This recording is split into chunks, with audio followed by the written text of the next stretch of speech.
Cette petite vidéo va vous montrer comment faire en quelques instants une étude complète de capabilité avec Elistat. Pour faire une étude de capabilité avec Elistat, on aura préalablement collé les variables dans le tableur. Pour chaque variable, on définit les tolérances qui peuvent être bilatérales comme pour la variable x1 ou unilatérales pour la circularité.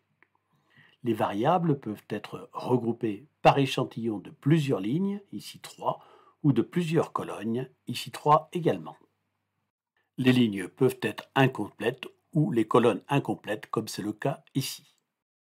On obtient l'analyse de capabilité en cliquant sur le bouton d'analyse de la variable pour avoir le calcul de tous les indicateurs de capabilité, CP, PP, PPK, etc.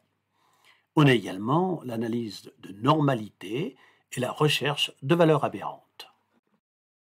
Il est facile de comparer deux études de capabilité en sélectionnant la variable x2 comme seconde analyse. On constate ici que la chute de capabilité entre CP et PP est très importante dans le cas de x2.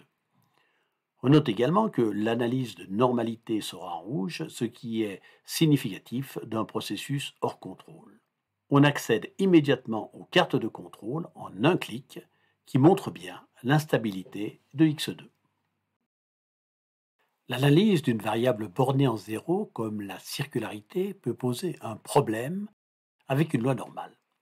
En effet, une circularité ne peut être inférieure à zéro. Or, la loi normale permet des valeurs négatives.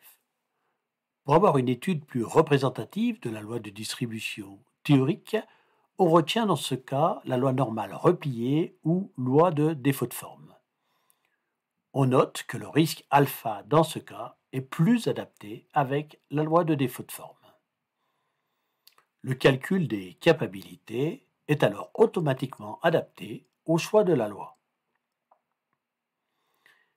Si on choisit x3, qui est également une variable avec une tolérance unilatérale qui est toujours positive, on note que la loi normale n'est pas adaptée. Si le calcul n'est pas une valeur absolue, il n'y a pas de raison de prendre la loi normale repliée. On peut utiliser alors la loi de Weibull à deux paramètres qui permettra d'obtenir un modèle très adapté. Le calcul des capabilités s'adapte au choix de la loi.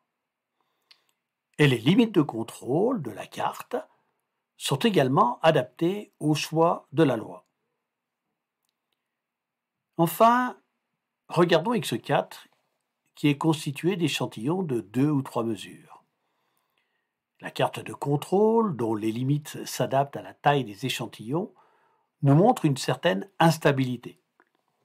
Cela se retrouve dans le calcul des capabilités avec une chute entre le CP et le PP de 1,32 à 0,85. Le centrage global est parfait avec un PPK qui est égal au PP. Voilà, nous venons de voir comment avec Elistat, en quelques clics, on fait une analyse très complète de capabilité qui prend en compte des tailles d'échantillons variables et des lois éventuellement non normales.